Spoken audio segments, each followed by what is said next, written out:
Om Jnanatimirandasya Gyananjana Shalakaya Chakshurunmilitam Yena Tasmai Shri Gurave Namaha Shri Chaitanya Manobhishtam Sthapitam Yena Bhutale Swayam Rupa Kadamahyam Dadati Swapadantikam Vandeham Shri Guroho Shri Yuta Pada Kamalam Shri Gurun Vaishnavamsha Shri Rupam Sagrajatam Sahagana Raghunathanvitam Tam Sajivam Sadvaitam Savadhutam Parijana Sahitam Krishna Chaitanya Devam Shri Radha Krishna Padan Sahagana Lalita Shri Vishakhanvitamscha He Krishna Karuna Sindhu Dinabandhu Jagatpate Gopesha Gopika Kanta Radha Kanta Namostute Tapta Kanchana Gourangi Radhe Vrindavaneshwari Vrishabhanu Sute Devi Pranamami Hari Priye Namo Mahavadanyaya Krishna Prema Pradayate Krishnaya Krishna Chaitanya Namne Gora Tushe Namaha Vanchakalpatarubhyascha Kripa Sindhubhya Evacha Patitanam Pavanebhyo Vaishnavibhyo Namo Namaha Jaya Shri Krishna Chaitanya Prabhu Nityananda Shri Advaita Gadadhara Shri Vasati Gaura Bhaktavrinda Hare Krishna Krishna Krishna Hare Hare Hare Rama Rama Rama Hare Hare Hare Krishna. So I'll start sharing my screen. How did everyone go with the reading? I know it was a long one, but yeah, it's also how do I put it? It's not one that I expected you all to master. It was just sort of one that I gave so that we could get some familiarity with the yoga ladder. As I said, we will be exploring all of that. And by the way, don't worry if you're confused with the yoga ladder, if you have questions with the yoga ladder, if it's not exactly clear yet, because Arjuna is also confused about the yoga ladder. Arjuna also is not too sure, which is what the rest of the Bhagavad-gītā is, right? The rest of the Bhagavad-gītā is practically Arjuna saying, but what about this? What about that, right? So Arjuna is going to be asking questions on what has been discussed here. And so hopefully all the confusions will be answered then. As I said, chapter 2 is the contents of the Gita summarized. And so we're getting a real rough overview of all of these topics, right? There's so many different topics in succession. We only get a few shlokas. Actually, so much is discussed in the second chapter. There's a lot discussed in every chapter, but there's just a lot of breadth given in the second chapter. So don't worry if not everything's clear, fully clear. There should be some clarity, right? But if there's some questions you have here and there, that's what the remaining lessons on the Bhagavad-gītā are going to be addressing. So let me just get my screen and share that. Let me know if you can see my screen. You can see it? Okay. So, so what did we cover last week? Last week we just concluded talking about the karma section of the Gita, and that there's a jnana section of the Gita, right? And so both of them are being discussed, right? Because we're getting again in the second chapter this really full and holistic overview of the entirety of yoga, right? And so we were discussing the yoga ladder. Maybe we'll go to the photo of the yoga ladder there. And then this is the one I like. It's from Bhurijan Prabhu's Surrender Unto Me. But you'll see all sorts of different diagrams. I think that PDF I sent all of you has a slightly different one, but they roughly say the same thing. So we were talking about all the different levels. And of course, just because everything is on the ladder doesn't mean it's equal, right? That's the implication of a ladder, right? Some things are higher and some things are lower, and some things are completely different. Bhakti yoga is actually a completely different thing than jnana yoga. It's not a variety of the same thing. Yoga, as we know, well, who can tell me, what does the word yoga mean? Yoga, Prabhu, means a union? Yes, it means union, right? It comes from, I don't know if any of you know the English word yoke. You yoke the two animals together, right? It's the same, it comes from the same root, right? Because yoga comes from yuk, in Sanskrit.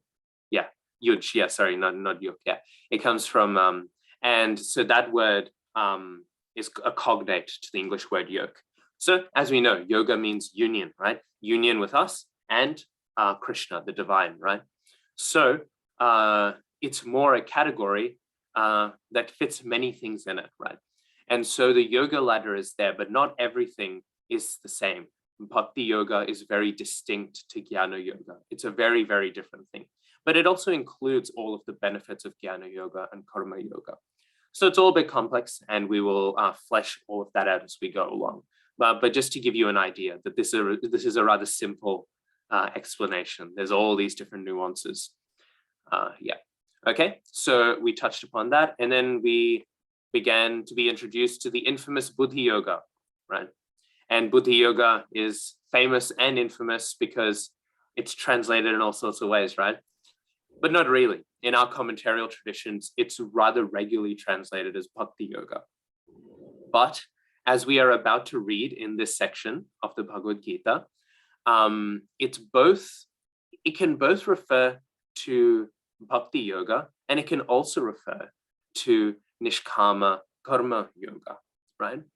So it kind of can refer to both. And we're going to find that in this section of the Bhagavad-gītā and in some other sections as well, that sometimes it's not exactly clear what Krishna is actually talking about. Sometimes it's not exactly clear, is Krishna talking about bhakti? Is he talking about Nishkama Karma Yoga? What is he actually discussing? And the reason that we know it's not clear isn't because I'm not very smart, which is true, but because the acharyas themselves, they will disagree. Because there's sort of hints in either direction. And that's why I had you all do that activity last week, where we sort of looked and tried to say, is this Nishkama Karma Yoga? Is this Bhakti Yoga? And you could sort of justify it in either way. Irregardless, they are still, no matter which way we read it, still Bhakti Yoga is ultimately glorified. It's not that the ultimate goal of the Bhagavad-gītā is different. And that's why Srila Prabhupada, so wonderfully, he just sort of makes everything Bhakti Yoga that can be Bhakti Yoga. Anything that could be read as Bhakti Yoga, Srila Prabhupada does read it in that way, which is not at all a brand new thing or something new in the commentarial tradition at all. But he takes just a very heavy Bhakti Yoga position. Vishwanath Chakravarti Thakur almost does the opposite. Unless it's very, very much going to be Bhakti Yoga, he says it's not, in order to emphasize how Bhakti Yoga is very unique, right? So no approach is wrong, right? Srila Prabhupada is trying to point out that Bhakti Yoga is the ultimate goal of the Bhagavad-gītā, which again, all the commentators agree upon. And therefore, he's bringing out the Bhakti very mercifully, right? He's bringing out the Bhakti in every text. Vishwanath Chakravarti Thakur is trying to show that Bhakti Yoga is very distinct and unique compared to all of the other yogas in the text, which is also something that everyone else in the tradition will agree with, right? But they're both doing slightly different things. And so we'll find slightly different readings. Again, I remember Nandan Prabhu, he asked about where these acharyas getting all of the little conversations in their commentaries. We can also say the disagreements come from a very similar place, right? These are individual persons, and they're interacting with the text in terms of their what their goals, and also in terms of their reading, right? Sometimes we want to be Mayavadis, right? We want all of our acharyas to agree on every single point, right? We want every single tiny detail to agree. And why is that Mayavad? Well, no two peoples agree, no two persons agree, even if they're perfect, right? In order to keep their individuality, there will be some differences. They're perfected in their Krishna consciousness. None of them are going to say that, Ganesh is the supreme personality of Godhead, right? None of them are going to say that. None of them are going to say that actually we can connect to Krishna through Jnana Yoga, right? That obviously the essentials will be the same, but in details, they're individuals. Again, we can't reduce it down. And actually, Srila Prabhupada, he says this in Nectar of Devotion. He says it's natural that on details, acharyas will disagree. Sometimes people have real headaches, right? Because, and also a lot of the time the contradictions aren't really contradictions, as is the case here, right? Because it's just different ways of taking the text. But even full-blown minor contradictions, they can be there, and that's fine. So then, yeah, we were talking about how jnana and karma is established, and then Buddhi Yoga, right? Buddhi Yoga is now Krishna, he's introducing a merging of the two. And again, Buddhi Yoga can be taken to mean either Nishkama Karma Yoga or Bhakti Yoga. And as we read further, we'll find that it kind of refers to both, right? So Buddhi Yoga itself is something of a vaguer term. Yeah. But the general feeling is when it involves renunciation and knowledge, as well as action. And if that's expressed as devotion or not, well, that's then up to your reading.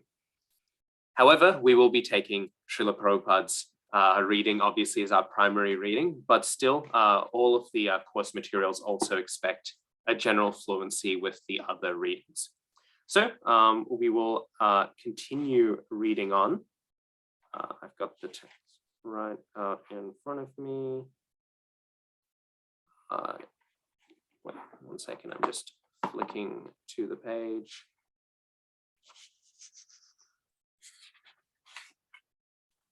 Okay, so what does Krishna say? We're going to text 39. He says, Esha te bihita saṅkhyē buddhir yoge tvimam shrinu buddhya yukto yaya partha karma bandham prahasyasi. Maybe we can have Rohan Prabhu, would you like to read out the English? Sure. Thus far, I have described this knowledge to you through analytical study. Now listen as I explain it in terms of working without fruitive results. O son of Partha, when you act in such knowledge, you can free yourself from the bondage of works. Jai.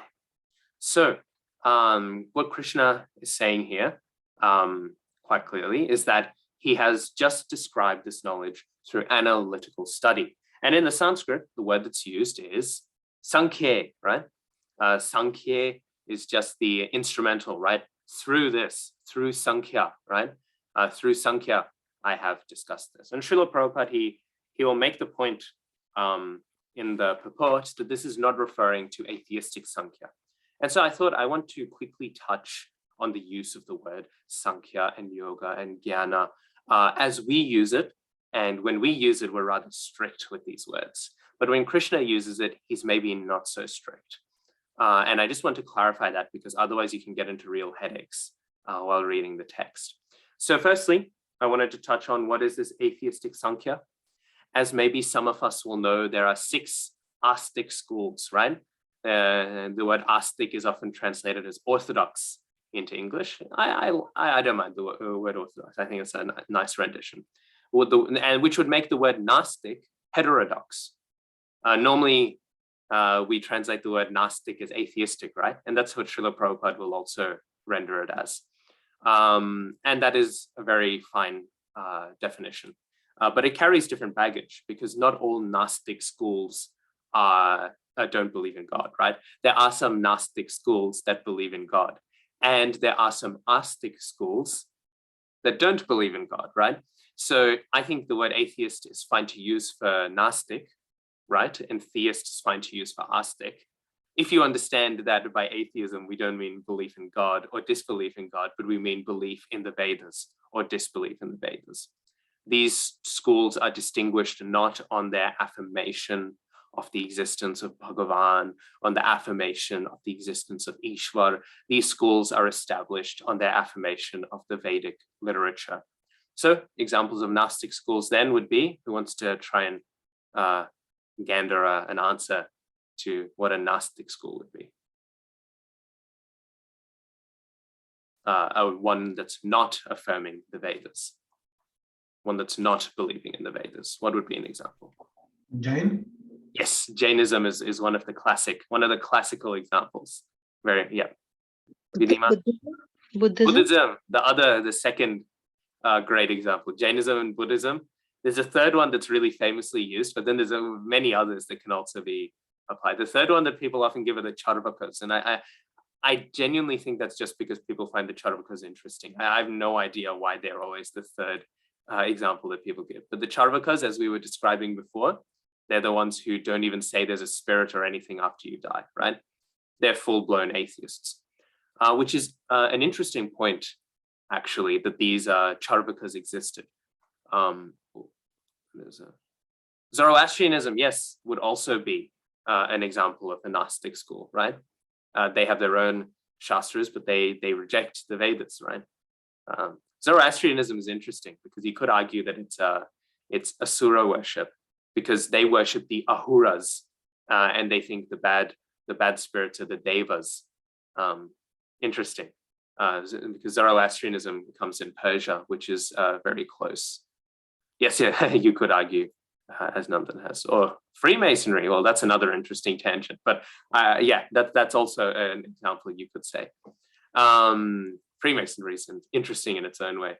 But yeah, what's interesting about the Charvakas is many people will think, oh, well, you know, these people, they just believed in the soul. They just believed in Bhagavan because that's what everyone else believed. They didn't think rationally about it. They didn't think reasonably. They just went along because they were primitive-minded, unskeptical people, right? That's sort of like what some people will say, you know, people are just accepting existence of soul because, you know, at the time they didn't have Richard Dawkins and Neil deGrasse Tyson like we have today, all of this sort of stuff. But the fact of the matter is, there was lots of thinkers who did not affirm the existence of the soul, as Krishna showed by saying, even if you don't believe in the existence of the soul, right? So it's not a case that everyone before us was stupid, and now people who believe in the soul and God are just the people who are holding on to older stupidity. It's much the opposite. It's that these debates have always existed, and there's always been refutations and reasonable people who have affirmed the existence of the soul. Yeah. So we have these 6 schools. I won't get into them because I don't think it's really necessary to understand the Bhagavad-gītā. We follow Vedanta. We follow Vedanta. So Vedanta is based on the Upanishadic literature. It's very philosophical, theological. Mimamsa is more on how to perform yagyas. So we'll often find when people argue, how do we perform yagyas? How do we interpret Shastra very strictly? The Mimamsa school is there. They're very big on interpreting the Sanskrit perfectly so they can perform the yagyas. The yoga school, as we were all somehow familiar with the yoga school, and all of these other schools. Again, I said I don't really want to get into them. Often what you'll find is they can be put into pairs. So Nyaya and Vaisheshika, they work well together. Saṅkhyā and Yoga, they work well together. And Mimamsa and Vedanta, they work well together. The first one will often give a strong philosophical basis, and the second one will be a bit more practical. But again, that's a generalization. Okay, so why am I bringing this up? Because when we hear Saṅkhyā in the Bhagavad-gītā, we're not necessarily hearing these schools. When we hear yoga in the Bhagavad-gītā, we will not necessarily be referring to one of these schools, right? So these schools will take those words to refer to them, but it's not that they own those words, right? It's just the same in English, right? In English, we may use the word theory, and the way we use the word theory in colloquial speech is very different to the way that we will use the word theory in science, right? Or if you watch like law cases, they seem to be using the same words we're using, but there's a strong level of technicality to it, right? They're using very strict definitions and they wouldn't be able to get away with using the English words as freely and loosely as we do. So in the same way, this Bhagavad-gītā is a conversation between Krishna and Arjuna. And so in this conversation, what we'll find is that Krishna will use these terms and he'll use them more loosely than we might in the strict philosophical setting, which again is fine because these are words and words are meant to be used, right? So I've put a little list down here and I'll quickly touch on them, but this would be something I think that would be important to keep in your notes just while reading, just as a rough idea of how these words are strongly interchangeable and how they sort of have different connotations as they're mentioned in the text. So when we hear Saṅkhyā, as Srila Prabhupada here is explaining in the purport, it is often associated with jnana, right? It's often associated with ideas of intellectual pursuits, right? Because Saṅkhyā literally means to quote. I mean, not to quote, to count, right? It means to count. That's why we can say Krishna's incarnations, they are asankhya, they are uncountable, right? So Sankhya means to count, and that's why the Sankhya philosophy, and I'll get to Nandan Prabhu's question after I answer this. So the Sankhya philosophy, it very much is counting all the different elements, which is why when we see Sankhya in the Gita, we'll hear the 5 elements, and then we'll expand out all those elements. It's about counting. Right? And the whole idea is if I understand and if I separate, right? Counting is separation. If I count and separate and understand everything, I will have a realization of things. That's the atheistic Sankya school. And then I'll have impersonal realization. Then we have theistic Sankya, right? Which is the infamously intimidating section of the 3rd canto of Bhagavatam, right? And that's where we can understand all of the elements in relation to the Supreme Personality of Godhead, but it's doing a similar thing. We can say that the Sankhya that's being described here is even more general in that it's merely just saying, try to understand what is body, what is soul, right? Count them, separate them, categorize them, understand them, right? Which is a general activity that happens in all of Jnana Yoga, right? Which is why Sankhya and Jnana, they're often used interchangeably. Yes, as Mrugank Prabhu says. Sankhya versus Sankhya, right? Then we have yoga, right? Yoga is often associated with karma, right? So yoga, because yoga is often referring to action, it is union. Sankhya is separation and yoga is union, right? If we take it really boiling it down, and when you boil it down to its real essence, Sankhya means separation, yoga means union. And jnana is the means by which we renounce and separate. And karma is the means, or karma, of course, not referring to karma yoga, but again, karma in its root sense, karma is referring to action, right? So an action involves not separating oneself, but by unifying oneself, but by going forth and acting in things, right? So that's why we can have yoga and sankhya as the basic principles of jnana and karma, and we will find in the Bhagavad-gītā that these words are used not interchangeably, but they're used somewhat interchangeably, we can say, right? And then we have jnana then is further associated with renunciation, and we could say impersonal renunciation at one point, right? That's a rarer point, but then it's referred to with ultimate renunciation. Yoga is further associated with bhakti, right? Because bhakti is nothing if it is not action. We cannot do bhakti just sitting down, right? We get up, we chant, right? We chant, we sing, we dance, we honor prasadam again and again. We do all of these things, right? Bhakti is action, and therefore yoga is often associated with bhakti. However, as we're finding here, bhakti is also associated with a combination of jnana and karma, right? So all of these things, they sort of mix together and they get a little complex. And so I think it's good not to read the word and think of when we read the word yoga and instantly think of the yoga school of philosophy, or read the word yoga and instantly think of some sort of yogic practice, right? It's important to think of these words in their broader definitions. And when we find that, we'll see at the final point that I've made there, that they're all connected in a continuum, right? Bhakti, karma, and yoga, they're all sort of infringing on each other as words. And so it's important to study the Bhagavad-gītā as a collective text to see why is this word being used here, right? It's not that we can just take a shlok and say, well, it says yoga here, therefore Ashtanga yoga, bum, bum, bum, bum, done, right? We need to study the whole Bhagavad-gītā in its flow to get an idea of how is this word being used in context here. Again, you can see why I say that we take a long time to get through the first 3 chapters, because the first 3 chapters are really establishing the groundwork for the rest of our study. Once we get into chapter 4 and 5, I think we'll finish chapter 4 in like 2-3 weeks, right? Tops.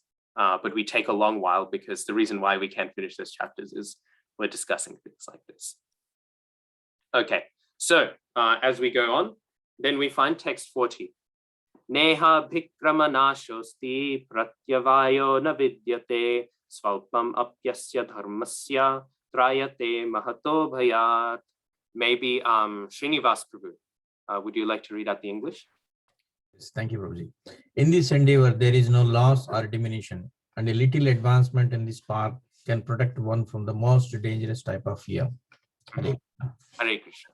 So this text, again, to come out now that we're really discussing it, right? So before Krishna is saying we're going to be discussing Buddhi Yoga, but here now we're beginning to discuss what Buddhi Yoga is.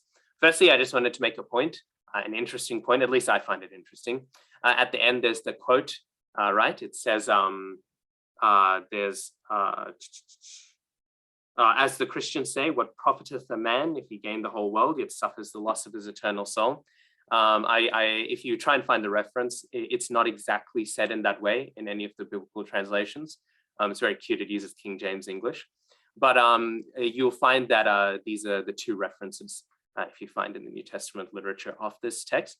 What's also interesting is I was hearing a class by His Holiness Bhakti-śāstrī, and His Holiness Bhakti-śāstrī said this was an editorial edition by Hayagriva when he was editing the Bhagavad-gītā as it is, which would be interesting if anyone wants to do further study to see where the Hayagrivisms sort of enter into the text, right?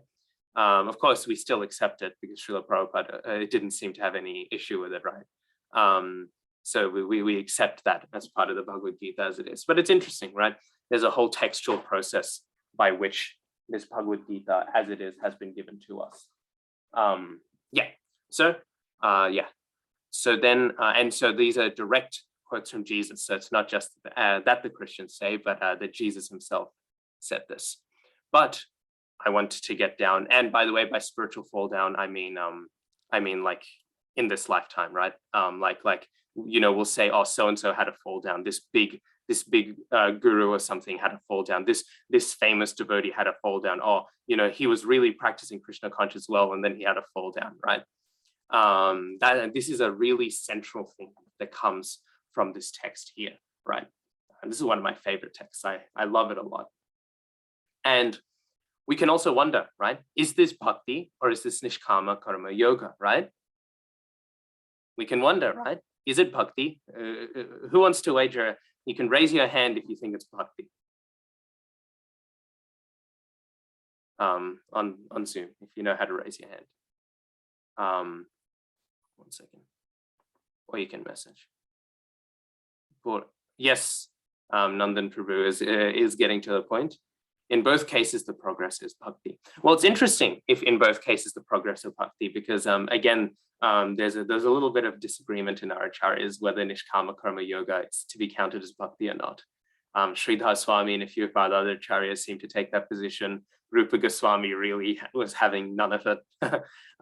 So yeah, it really depends because these are fringes, right? Now we're getting, because once things are involved with Krishna, it's a bit of a spectrum thing, right? Once you're involving Krishna, then it's sort of like, where do you draw the line, right? It's not a spectrum before then. When you're not involving Krishna, then, then it's very clear, it's black and white. But yeah, so this text can be understood as bhakti. I tend to read it as bhakti because I tend to follow Prabhupada's reading of just, everything being in your face bhakti, right? And so in the sense of bhakti, well, we'll touch on that. But if it's nishkama karma yoga, which is Baladev Vidyabhushan's reading, we can understand that when you've renounced from the fruits, there's going to be less worry of the reactions coming back to bite you, right? Because you're transcending the fruits and therefore you don't need to worry as much. However, in terms of bhakti, I think this text has a very, very important message, which is that bhakti is independent and supreme to all other forms of yoga, right? If you do saṅkhyā, if you do jnana, as we will study when we get to the sthita prajna, which I hope you've all read, right? As we study the sthita prajna, that person who is situated and comfortable in wisdom, right? The sthita prajna is the description at the end of the 2nd chapter, right? The person who's not agitated by, anything, his senses going like the turtle, right? As we, what is the point I was making now? Now I've lost it. As we read with that, the senses can disturb you, right? The senses can completely throw you off, right? So in jnana, you can totally just fall down, right? You can sit down and meditate, and then you're going to think of McDonald's, and then it's game over, right? bye-bye to all of your progress on the Jnana Marg, right? With karma, it's the same, right? You can do all of the good things, and then at one point you just start doing bad things, and then boom, you've lost all, you know what I mean? You've got all these bad reactions. You start getting attached to the fruit, boom, all of these bad reactions, right? Because, as we will touch upon in the next few texts, all of these things are defined by the three modes of material nature. They're material, right? And so they're just variations of us trying to control this material nature. But bhakti is not material. Bhakti is nothing like that. Bhakti is not a decision that we make. Bhakti is the internal energy of Krishna. And therefore, bhakti transcends the three modes. Bhakti is supreme over the three modes. Bhakti is above all of those things. And therefore, what material thing can we do to undo bhakti? Because bhakti is the superior energy, right? How can we, with all of our inferior tools, undo the superior thing, right? So bhakti is independent and supreme. Bhakti is not some engagement with the material energy. Bhakti is the entry of the superior spiritual energy into this world. Bhakti is the means by which we transform material activity, material substance into spiritual substance, into spiritual activity. And therefore, what does Sri Chaitanya Mahaprabhu say? At the time of initiation, the body is no longer material, but spiritual, right? And of course, we mean in the perfection of initiation, right? The body becomes fully spiritual. Why do we place sadhus in samadhi? Not all sadhus, but we definitely put a lot of them, right? Why do we place them into the samadhis? And why do we visit the samadhis? You're not this body. Oh, what do we need to do with the body, right? Well, the body is so very valuable because Bhakti Devi has manifested in that body, and Bhakti Devi has transformed what could have been in the sense of a sadhana siddha, what could have been originally a worthless material body into the most worthy, right, spiritual body, right? So this body has a spiritual value. Of course, that's not the spiritual body in the spiritual world, with a few rare exceptions, but that point is there, right? So the spiritual energy is coming in and it's transforming action, it's transforming this. How can we, with the lesser material energy, undo the work, right, of the superior spiritual energy? And therefore there is no loss, or I always mispronounce the word, diminution, right? There's no loss or diminution. Why? Because how can we? How can we undo it? And this is words of comfort, right? If we just have one moment of bhakti, we're there, right? Now, the question isn't if I go back home, back to Godhead, it's when, right? And that's still a very big question. That when could be billions of lifetimes, right? Hopefully not. Hopefully in my case, it's just 2, 3, 4 more, right? But what to do, right? It could be billions of lifetimes, but there is that guarantee, right? Because how can you undo it, right?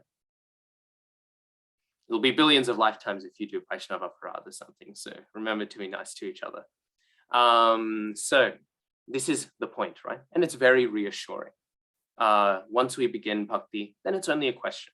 I remember once I was asking one devotee about, we hear sometimes, not so much, but we'll hear in the Lilamrita, right? We'll hear in Prabhupada Lilamrita about how after Srila Bhaktisiddhanta Saraswati Thakur Prabhupada left, all of this chaos happened in the Gauriya Math, right? And many people who were great devotees, I mean, chaos is an understatement, right? All of these people who were practicing Krishna consciousness so well, many of them continued to, don't get me wrong. I think sometimes devotees, they get overly passionate and they want to say, oh, they all fell down, they're all bogus. It's rather offensive to say, because a lot of them were genuine devotees. We need to be careful. And Srila Prabhupada did say that as well, right? But we know for a fact that many of them, they abandoned sannyas, they abandoned Krishna consciousness, things like this, right? And I remember asking one, Rajakishore Das, I think his name is, he's a disciple of Bhakti Tirtha Maharaj. And I was asking him about this. And he said, oh, why do we need to worry? They've started Krishna consciousness. Hopefully you've also begun Krishna consciousness. At one point you will both be back home, back at Godhead together, right? That was his answer, right? Because it's begun, eventually the process will become complete. I remember another thing. I was bringing I invited one of my Muslim friends to the temple, right? For the 50th anniversary. of Sri Sri Radha Gopinath, right? We had that wonderful festival. I'm sure many of us saw it, right? And I invited one of my Muslim friends there. And he came there, and as some of you might know, Nrsinga Kavacha Prabhu, he was staying at my apartment during the festival. So we would discuss, about the festival and about all sorts of things, right? And so I told him, I said, oh, I brought my Muslim friend to the temple today, and he saw all of it. And Nrsinga Kavacha Prabhu, I wasn't expecting this, but you could expect him to say, oh, did you convince him of the philosophy, right? Did he take a book or something like that? But Nrsinga Kavacha Prabhu, he said, oh, what did he do? And I said, oh, he danced in the kirtan. He said the decorations were nice. He said Radha Gopinath were dressed nicely. And that was it, right? Right, it's not that he's chanting or anything, right? And Nrsinga Kavacha Prabhu, he said, well, what more can we want, right? That's it, his life is perfect. Sometimes we can be so ambitious in what we expect from perfection, and we should be, right? Because if we want to go back home, back to Godhead soon, we should want perfection very soon, very quickly. But already one's life is perfect, just even by hearing the holy name appreciatively. So Krishna consciousness is like that. At the one hand, it's very demanding, right? Right? We should have no other desire than bhakti, right? We should have no other desire than to please Krishna, right? And this is true, and this is our goal. But there's also a strong sense of security and stability in Krishna consciousness. We have begun the path with sincerity. We will have the guarantee that we will complete the path. And therefore, one second, I'm just seeing the chat. Yes, Sadhu Sangha, yeah. Even with, and that's an interesting point. Even with Sadhu Sangha, even if one is just appreciating the devotees, then it's very, very soon, right? Very soon that they will have lots of fruit. And that comes to my point. And Madhavananda Prabhu makes this point often. And I found this to be a point. I learned it very early on in my study of Bhagavad-gītā, and it's stuck with me ever since as a real central message. When we shouldn't say that there's ever a fall down of a devotee, right? Because there is no loss, a diminution. Nobody falls down from their progress in Krishna consciousness, right? Nobody falls down from it. All that happens is either it's a pastime, and then we'll have personalities like Arjuna, who appears to be a devotee before, and now he's saying all these bewildered things, right? So either it's a pastime or it's a revelation to everyone else and to that individual that they are not as advanced as they were projecting themselves to be, right? But at no point do we say somebody has backslid, right, in their spiritual progress, right? Yeah, so it's not that we should ever feel, right, that insecurity or that idea, oh, what if this person completely, loses all of their Krishna consciousness? No one loses their Krishna consciousness, right? They can't stagnate in it, but they might. Most of us do act on a platform beyond our own, right? Realistically, most of us are acting, which is fine. That's how we push ourselves. You know what I mean? But it's not that our baseline platform is necessarily our actual platform of realization, which we will get to if hopefully we reach Param Drishtva Nivartate today. But we'll keep on going. I just really love this text. I think it's a really, really amazing one. I don't think it's in your shloka list, but please just memorize it anyways. If you come to the shloka test and just say the shloka, I'll give you full marks anyways. I'm not serious. Please don't do that. Please learn your shlokas. Okay, so this next text is very important to devotees. Actually, this is one of your shloka memorization texts. I'll have you guys recite it. Okay, who wants to go? Maybe Nandan Prabhu, would you like to recite this text? Oh my God, Prabhu. Yes, Jai. I'll need the first. I'll need the first. Yeah. Oh. No, I actually don't remember. I don't. You can read it off the page. You can read it off the page. It's all right. Yeah. Vyavasatmika buddhir eka kuru nandaha nandana bahu sakyahi anantascha buddhayo vyavasayanam. Jai, thank you very much. And then Bhumi-gītā Mataji, would you please like to read out the English translation? Yes, Prabhu, thank you. Those who are on this path are resolute in purpose and their aim is one. O beloved child of the Kurus, the intelligence of those who are irresolute is many-branched. Okay, so thank you very much, Mataji. So again, this is something which can refer either to Nishkama Karma Yoga or Bhakti Yoga, right? I'm not going to explain how it can apply to either one for each one of these texts. This is going to probably be my last example. I'm just trying to show how there's a diversity in interpretation. This isn't in the list. I thought this was in the list. Ah, well, that shows how long ago I did my Bhakti-śāstrī, which was only a year ago. It shows more my terrible memory. Okay, so this text, we can say those who are on the path are resolute in purpose, right? And their aim is one, right? There's a lot of mystical interpretations we can also have for this, how this ties into Chaitanya Mahaprabhu. We don't have time. So, but if we take this as Nishkama Karma Yoga, then this is saying those who are doing karma kanda, those who are doing activities in this world, they're doing it for so many reasons, right? Somebody, again, the example, right? You know, they're going to the temple and they're giving a donation and praying for their favorite cricket team. And then they're doing a yajna so that their children can be successful in life. And then they're going ahead and doing these other activities so that they can have some financial stability. So then they can buy a car and buy a TV and, you know, what else? All the other things people buy, you know, they pay their Spotify subscription or whatever, right? All of these things, right?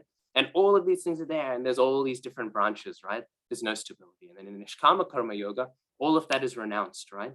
And there is a resoluteness. However, there's that deeper sense of bhakti, right? And that is that when one sees only Krishna's desire as their desire, then there is no question, what do I do here or there, right? There's none of that disturbance in life. You know, so many disturbance, all these different factors. Oh, you know, I want to do this, I want to do that, right? But when one thinks, well, whatever pleases Krishna, that is my single unifocal goal, right? That is the single goal. When one thinks that, right, then then it's all very straightforward, right? There's no all of this branching attention. What do I do here? What do I do there? And this text is very significant because Srila Prabhupada himself actually said that when he was in India before he had traveled to begin preaching, excuses, when he had begun, before he had begun preaching, right? When he would, the text he would go for motivation, right? The text that he would go that would inspire him, right? To preach this Krishna consciousness movement and to have, you know, intensity, right? The thing which would inspire him about how dearly he should follow the instructions of the spiritual master, which we know Srila Prabhupada did so very well, right? He said it was a commentary of Srila Vishwanath Chakravarti Thakur on this text that especially inspired him. So I have here the specific line which discusses that. So maybe we could have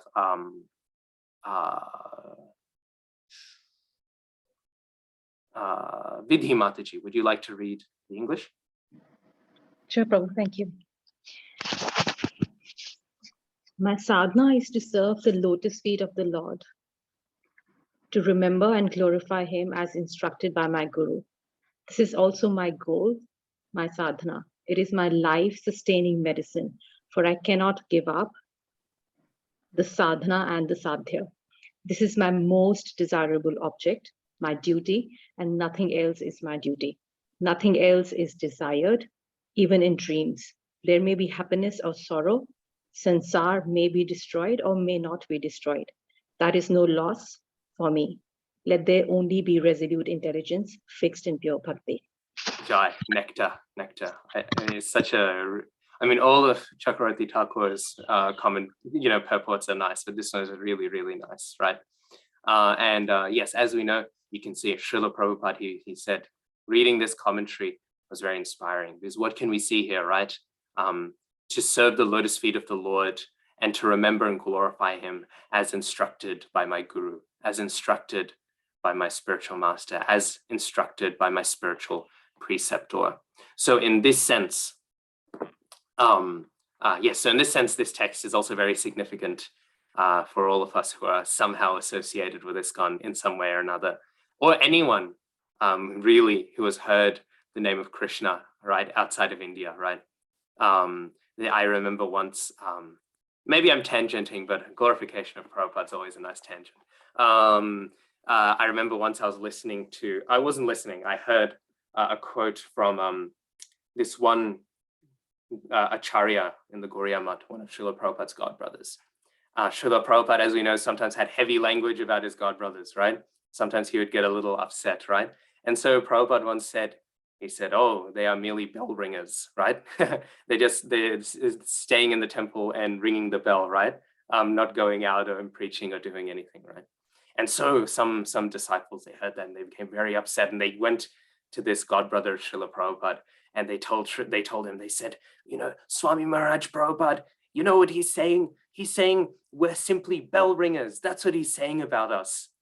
And that godbrother, Srila Prabhupada, he said, oh, if you were to be a bell ringer, if you were to even be called a bell ringer, or to be a bell ringer in a mission like his, that would be a great, great honor. That was his quote. And actually his disciple, who became the next Acharya of that month, he was giving a really sweet Vyas Puja offering to Srila Prabhupada. And he said that Srila Prabhupada, he said, all of us who are preaching about Krishna, we are merely honoring the remnants of Srila Prabhupada. Srila Prabhupada, he has given all of this, and we are merely taking the crumbs off the side of his plate, right? That is what our preaching is. Our preaching is purely accepting the mercy of Srila Prabhupada, who has already done all of this work. So what a great, great mission, what a great, great work. And it's very sweet to see, you know, which text Srila Prabhupada drew upon in carrying out that great mission. Anyways, we're behind enough in the schedule. I can keep going for a while, but let's keep going forward. So then we hear the famous texts 42 and 43, and just for the sake of time, maybe we can have somebody read out the English. Maybe Srinivas Prabhu, is Katyayani Mataji there? She's not there today, Prabhu. Oh, okay, no problem. Then Prabhu, maybe would you like to read out text 42 to 43? Yes, Prabhu. Translation, Prabhu? Yes, please. Okay. Men of small knowledge are very much attached to the flowery words of the Vedas, which recommend various fruitive activities for elevation to heavenly planets, resultant good birth, power, and so forth. Being desirous of sense gratification and opulent life, they say that there is nothing more than this. Hare Krishna. Hare Krishna. Heavy words, right? The flowery words of the Vedas. Right, later on, we're going to hear that those words are a forest of ignorance. So the words are going to get heavier, right? Interestingly, some acharyas in relation to this, not in relation to this verse, but to this concept, they actually say that some Vedas aren't even the breathing of Vishnu. Some Vedas are directly written by Maya Devi herself, which is interesting. Yeah, I haven't found a Shastric Pramana, but I have heard that they say that, like I've heard that from pretty reliable sources. So interesting, right? And it reinforces that point. Why are they flowery words, right? And why are they distractions? This is something that's important to note. What is particularly being referred to here are the karma kanda portion of the Vedas, right? Because, of course, we can say, well, some of the Vedas are glorifying bhakti, some of the Vedas are glorifying Krishna. Those are not flowery words. The flowery words of the Vedas are the ones which say, you know, do good things, right? Do these rituals, do this and that. They're all good, don't get me wrong, right?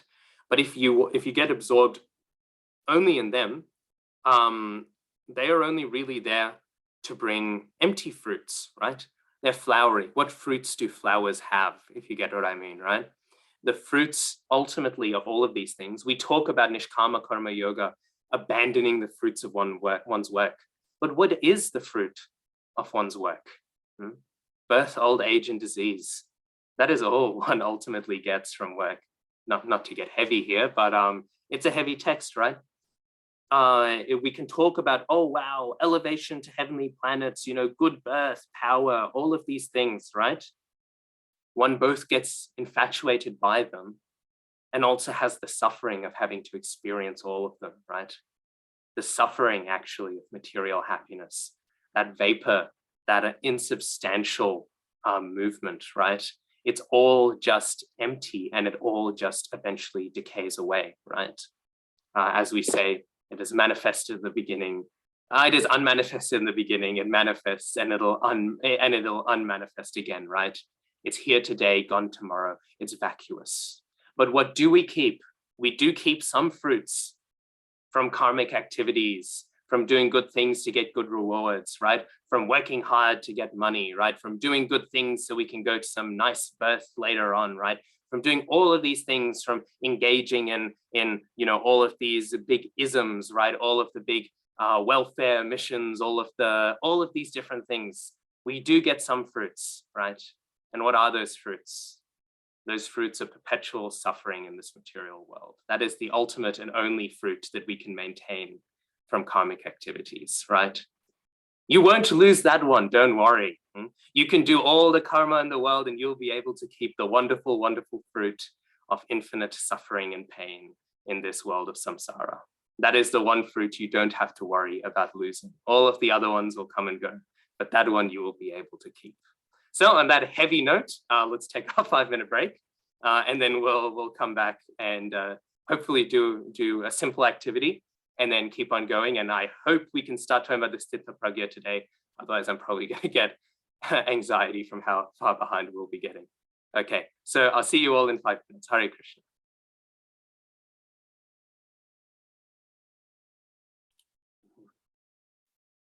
Oh, well, first, let's check if you can see my screen share when I pop it up.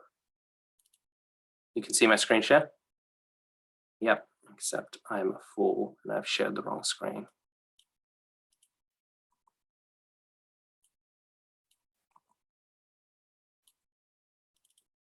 Okay, can still see my screen share, hopefully. Yeah. Yes, Prabhuji. Okay, so as we were discussing, I won't go into the structure of the Vedas because, again, there's not too much time, but I think this is like a decent enough. I'm not too sure about the Shrota Sutras being particularly relevant, but definitely Samhita, Brahmana, Aranyaka, and Upanishad, all these different categories. We can talk about them later, how they fall. I just want to get core principles really out of the way for the second chapter. But this is the general structure. The Samhitas, as we know, they're like the prayers, they're the glorifications. If you read the old-timey Rig Veda translations, they're called the hymns. Then Brahmanas, they're commentaries, but they're not common, they're more comments about the application of those hymns in terms of yagyas and all. Aranyakas, they start talking about philosophical implications, and then Upanishads are just philosophical through and through. So there's that. I just remember one quote from Purijan Prabhu, because sometimes you hear this idea that work is worship. Some people, they encourage us, right? You work and that's your worship, that's your Krishna consciousness. But I remember hearing once somebody was saying that somebody had told him, you get a good career and you become successful in your career, and then that means you're preaching, and that means your work is worship. And Purijan Prabhu, Bhakti Vikas Maharaj also had comments on this, but I feel like none of our self-esteems will survive his comments on that. But Purijan Prabhu, he said something a little bit softer. And he said, wait 1 second, I wrote it down for this, if I can find it. I can't find the exact quote, but just from memory, he said something along the lines of, oh, here it is. Work is worship is nonsense.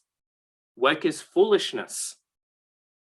Unless you offer the fruits to Krishna, right? So the question is are people offering the fruits to Krishna? So this is maybe now some of the heavier stuff, but it's true, right? So there's no problem with working. Krishna's not saying that. But the problem is sometimes people want to have their cake and eat it too, right? They want an easier bhakti that doesn't call them to anyabhilashita shunyam, right?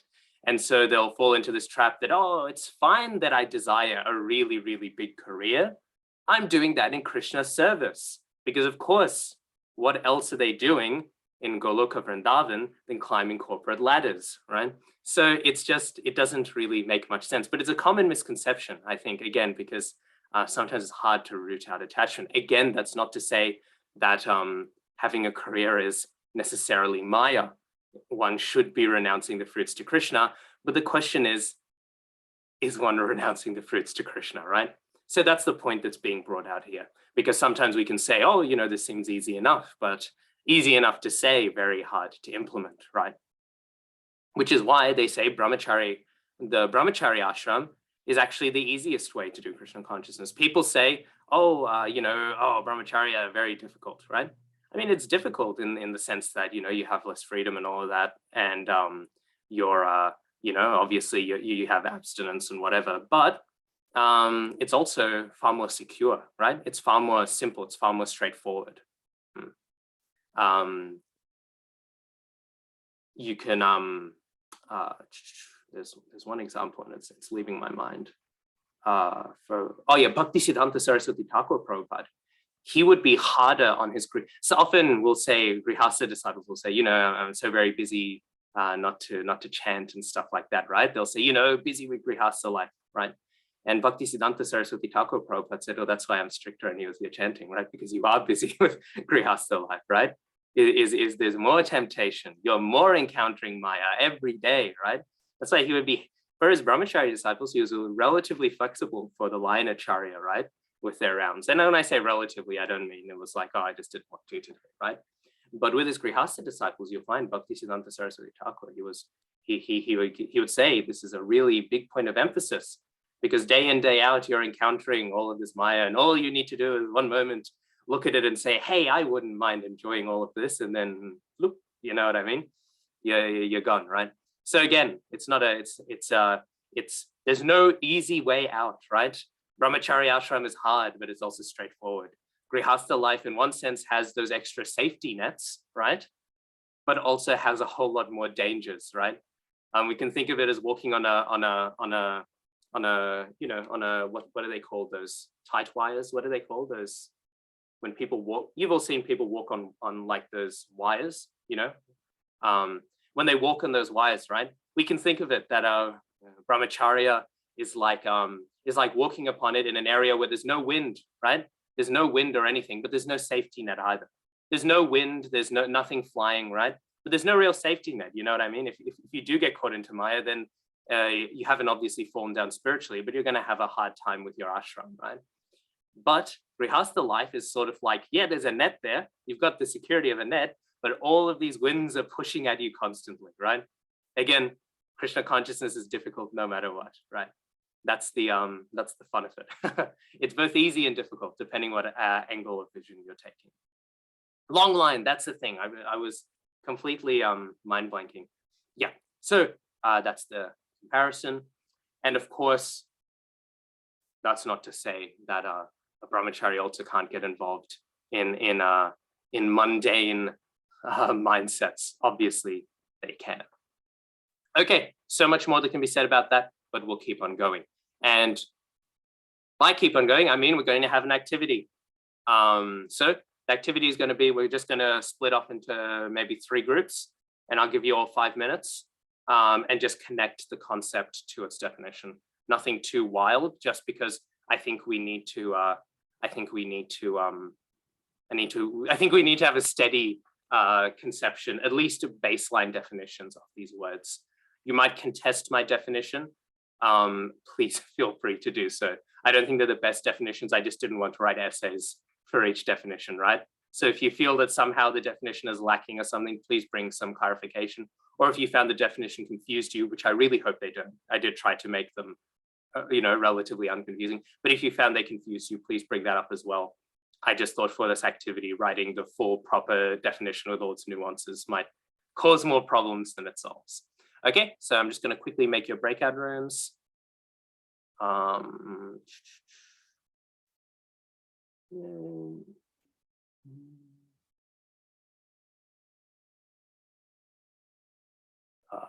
Give me 1 second. Okay, so I'm going to create the rooms. As I've learned my lesson, there will be no timer, but I will end the rooms in 5 minutes because this activity shouldn't take too long. Yep. Okay, so I'll see you on the other side. I'll quickly send a screenshot of this to all of the chats as well, so you can see the list, right? And just write them down, 1D or whatever. That's not one of the correct answers necessarily. Yeah, and just write them down like that. Okay, so I'm gonna open all the rooms, and then yeah, you can all discuss.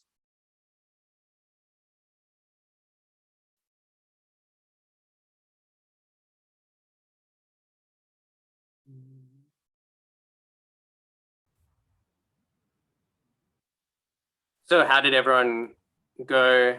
I'll ask Bhakti Yoga. What does Bhakti Yoga attach to? E. E, yes, very good, very good. Thank you, Rani Mataji. Sakama Karma Yoga, which one is that?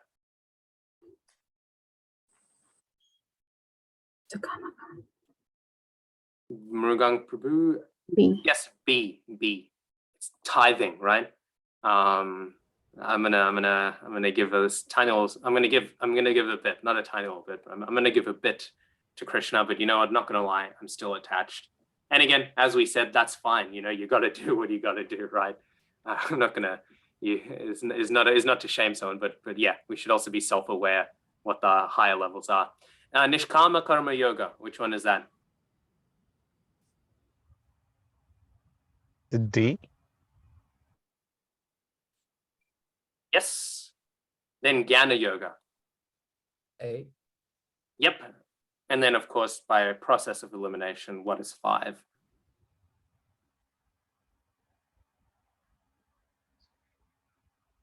Oh, wait a second. Prabhu, that's what we thought we got. Yeah. No. 100%. I made a mistake. That's good that you all. Well, thank God. I was messaging. Yeah. I was messaging Thank Sri God that saying, you all- "Don't ever listen yeah, to thank me." God. Like, Yeah. Thank God that you all realized that. That's good. Yeah. So 5. I seem to have written one definition twice.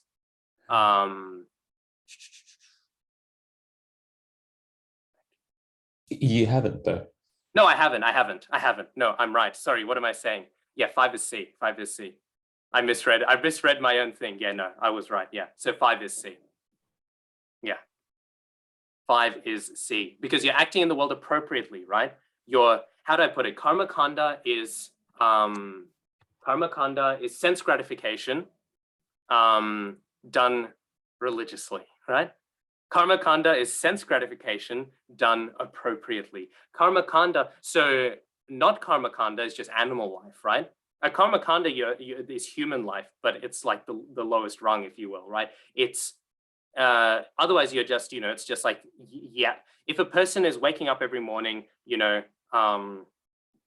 and all they're thinking about is, I'm gonna make money, not make money, I'm gonna break XYZ rules, do XYZ drugs, eat XYZ foods, you know what I mean? Just do whatever. I'm not even regulating anything. I'm gonna, sleep with whoever I want, etc., etc. All of this stuff. That's not karma kanda, right? that's just someone you want to stay away from. Karma kanda is actually a lot of people. So the average person we look to and say, wow, what a pious person. That's not a person who's doing this Sakama Karma Yoga. The average pious person is Karma Kanda. And when we realize this, that should sort of emphasize what we'll read later on, Sat Mahatma Sudurlabha, right? That such great personalities who are devotees of Krishna, they are very rare. Sorry, I'm a little sleep deprived, so I misread C and I thought I put a typo in there. And that's why I thought it's not correct. Yeah, I thought I wrote not attached to the fruit of the work. And then I thought, oh no, what have I done? But yeah, no, it is C. Nandan Prabhu, what's the question? Prabhu, I'd argue B is also karma kanda, only in the fact that if we take sacrifice, the word sacrifice in all its meanings, not just yagya, but also like the idea that people sacrifice pleasure in the present for future material wealth. Even in terms of yagya, I would say it counts as karma kanda. That's what I was saying earlier when I said these definitions, like I've had to write them so concisely, right? Just so people got the rough gist. Because even yagyas, right? If you're doing yagyas because I want my kid to have a good life and all, which isn't bad. Again, we're not demonizing karma kanda, even though it seems like it, right? We're just saying there's something much, much higher, and that's why the Krishna who before was saying, come on, go to the heavenly planets. Now he's saying these are all flowery words and jungles of ignorance, right? So the whole idea is when you go higher up, depending on where you're at, you need to be spoken heavily about things. But it's not that we should go up to a karma kandi and tell him you are in the jungles of ignorance necessarily, right? But when somebody is trying to learn the measures of Bhagavad-gītā, we have to say, well, at one point it is a jungle of ignorance, right? At one point it is, right? Everything is relative. Only Krishna is absolute. And that's a point we'll obviously flesh out more later on. So yeah, even in the sense of yajna, B 100% could be karma kanda, 100%. But I was, as I said in my abbreviated definitions, I was kind of going for the whole sacrificing some to Krishna, right? Abandoning some fruits to Krishna was the general vibe. But yeah, 100% B could also work with karma kanda, which is again why I said at the beginning, these definitions, they're not, how do I put it? They're not definitive, because if they were definitive, they would all be like twice the length, if you get what I mean. I would have had to have attached, anyabhilashita shunyam to E and all of this sort of stuff. Acting in the world inappropriately comes in vikarma. Exactly. Yeah. Acting in the world inappropriately is vikarma, right? And there's no vikarma kanda of the Vedas. So yeah. Yeah. Okay. So I just wanted to do that because we dropped a whole lot of words out of nowhere, and it can get a bit overwhelming. So I hope that helps us just feel comfortable with this terminology as we sort of throw it around. Varnashram, of course, then, just as a little hint, not as a hint, just to get you thinking about your second essay question. Varnashram does not affect Bhakti Yoga, doesn't really affect Jnana Yoga. Varnashram is 100% karma kanda, sakama karma yoga, and nishkama karma yoga. And we'll touch on that as we go on to the remaining texts. So where did we leave off?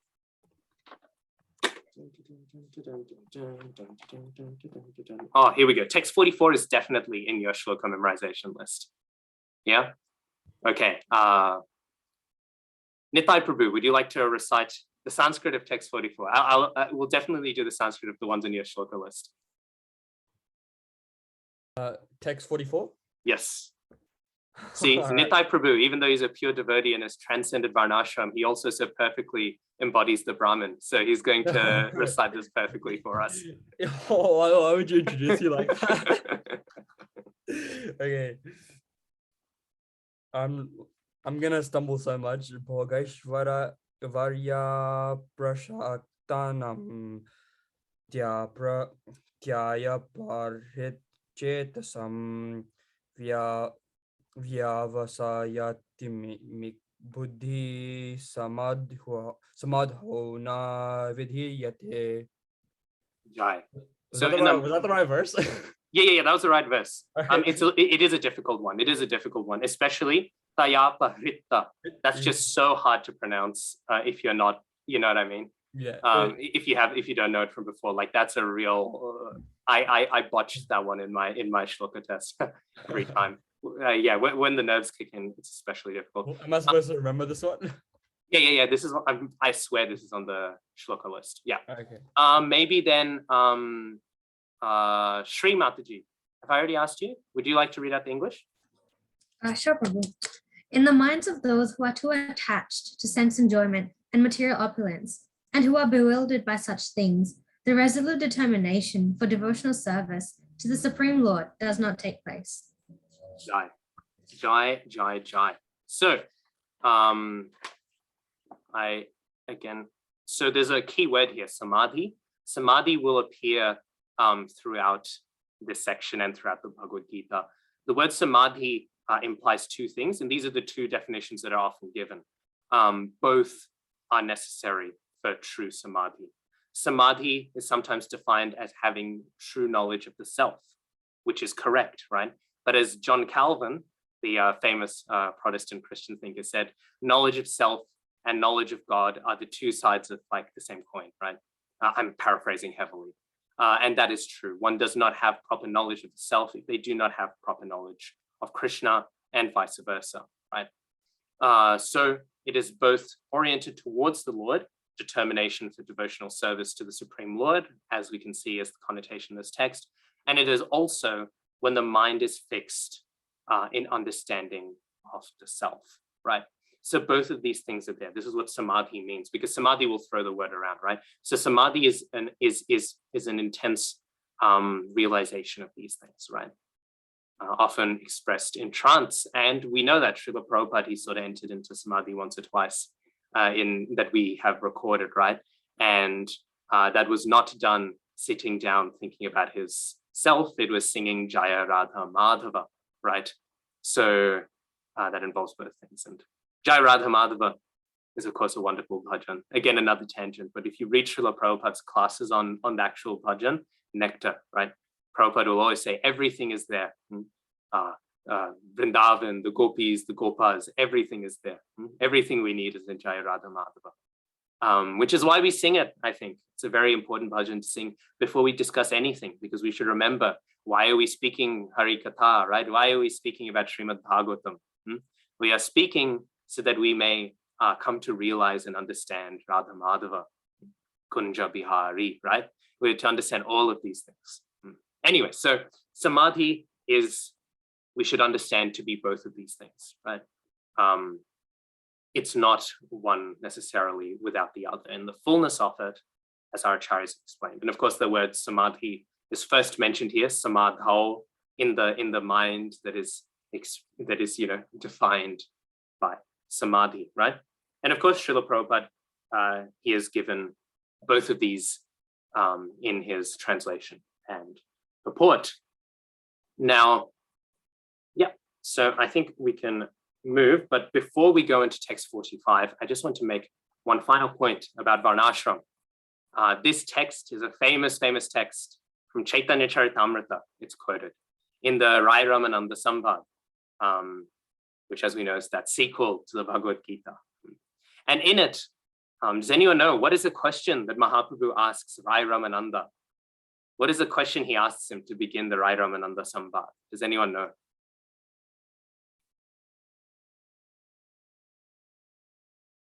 Yes, what is the highest conclusion of our philosophy, or what is the ultimate goal of life? Same thing, right? Same difference. But the exact wording is, what is the ultimate goal of life? Which is, again, the same thing, right? Because the highest conclusion of our philosophy is the highest purpose of our life. And the first answer, Rai Ramananda begins, because Rai Ramananda, he actually begins at the lowest answer, and then he ends at the highest answer, right? When you read it, and every time Mahaprabhu says, Eho bahyo age koho ah, right? This is external. This is external. Go deeper, go deeper. And then when he starts describing bhakti, he says, this is it, but you can still go deeper. And then at the end, it gets very rasik. He's talking about the gopis and everything, and then Mahaprabhu says, this is it. Done. This is it. This is the height of all of them. Very nectarian. We should all, Chaitanya Charitamrita is just, you can't understand Bhagavatam until you've read Chaitanya Charitamrita, but you can't read Chaitanya Charitamrita until you've read Bhagavatam. So you're forced to at least read it twice in your life, both of them. So what is this text? I'll just say quickly, the Supreme Personality of Godhead, Lord Vishnu, is worshipped by the proper execution of prescribed duties in the system of Varna and Ashram. There is no other way to satisfy the Supreme Personality of Godhead. One must be situated in the institution of the four Varnas and Ashramas, right? Now we might read that and think, oh, well, what is Krishna saying here then? That these are flowery words, and these are dense jungles. But the point that has to be made is this is talking, interestingly enough, about Vishnu. Every other line in the Rai Ramananda Sambad is talking about Krishna, right? Vishnu is Paramatma. Vishnu is the Supreme Personality of Godhead, God overviewing this world, right? So ethics, in a sense, they worship Vishnu because it's sort of allowing general maintenance of the world. Vishnu, he's maintaining the world. Ethics allow the world to go. And so there's some sort of feeling of approval, right? So again, Varnashram is not bad. Varnashram barely exists today, but it's not bad in theory, at least, right? So Varnashram, it's like this. And of course, the other things, there's no other way to satisfy the Supreme Personality of Godhead. Again, these are encouraging statements for people who are in that more karma kanda section, right?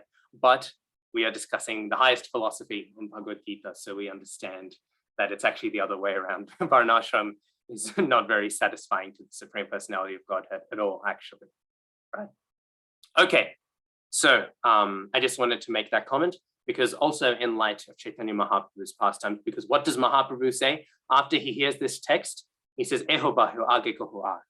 Not even that, yeah, that's true, but you can go deeper, but this is totally missing the point. This is totally external, right? Totally external to the actual point, totally secondary, go deeper.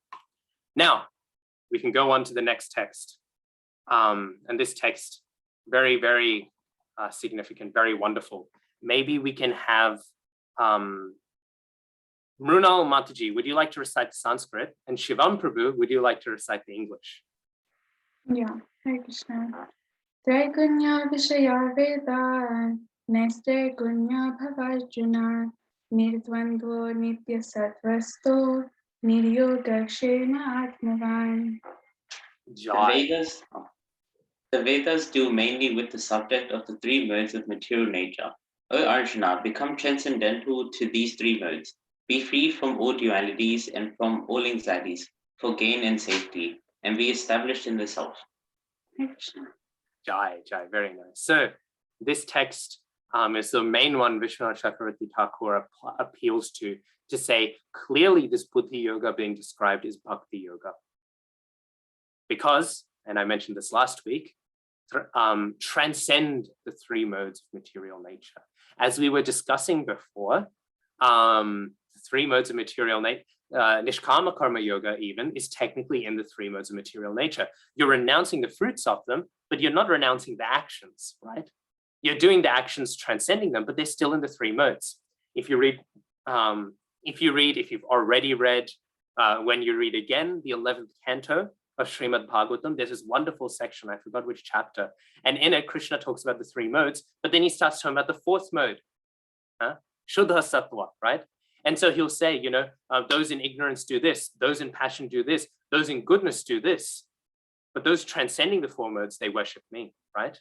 Those in ignorance, they live in these places. I can't remember them now off the top of my head. Those in passion, they live in these places. Those in goodness, they live in these simple places. But those transcending them, they live in my abode.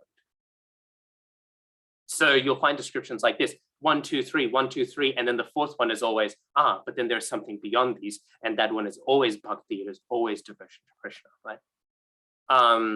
Of course, Baladeva Bhushan, he reads it slightly differently. He says, oh, well, you're renouncing the fruits, so therefore, that is renouncing the three modes. And that's how he sort of justifies reading this as somewhat describing Nishkama Karma Yoga. But I think, I think both are valid readings, right?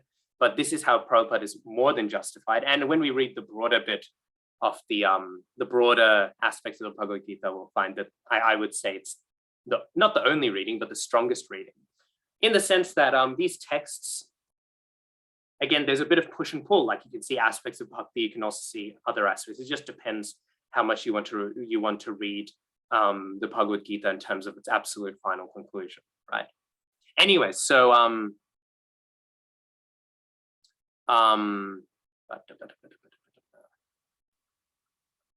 I just realized I said something slightly incorrect. When I said earlier, Vishwanath Chakravarti Thakur, he's the one who stresses bhakti. Baladeva Bhushan, he's the one who stresses that it's all Nishkama Karma Yoga. I realized earlier I was saying that's Vishwanath Chakravarti Thakur.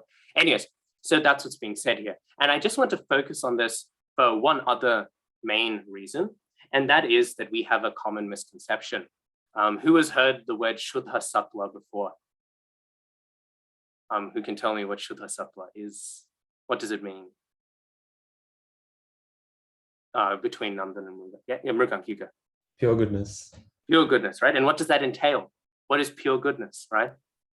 It could, I guess you're saying it could mean goodness alone as opposed to about goodness, right? Yes. Many people, they hear Shuddha Sattva and they say, Shuddha Sattva, the transcendental mode. That's when you get rid of the two other modes, right? Pure goodness, right? Because that makes sense, right?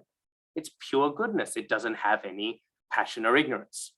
But as we can see here, there is a reference to sattva. Sattva, of course, means existence. Nirdvandvo nitya sattvastho. Stay situated eternally in sattva, right? But he's already said, Traigunya Vishaya Veda, Nistraigunyo Bhavarjuna, right? So he's saying, be situated in sattva, existence, but be situated in it above the three modes. So sattva doesn't always necessarily mean the three modes of material nature, and Shuddha sattva itself is not pure material goodness, because then that means Krishna is just a pure form of one aspect of material nature, right? Shuddha sattva means the mode of transcendental reality. All of transcendental reality is in this pure goodness. It is not like this world, the world of Maya, the external energy, which is these three modes mixing together. And then we can take one of those and pluck it out, and then we create the spiritual world. Instead, it is that we have this transcendental mode, right? This is a transcendent, it is ontologically different. One is the internal energy and one is the external energy. So just something to remember, right? When we study Shuddha Sattva, what is Shuddha Sattva? Because otherwise, we might run the risk of becoming sahajiyas, right? That we think Krishna is just a really refined form of matter, which he's not. Interesting enough, that's what the Mormons think, but that's another tangent. I don't want to get further behind. Yeah, this is a very important text indeed. Now, let's go to the next text. Yavan artha udappane sarvata samplutodake tavan sarveshu vedeshu brahmanasya vijanataha. Maybe then, who have I not asked? Rani Mataji, would you like to read out the English?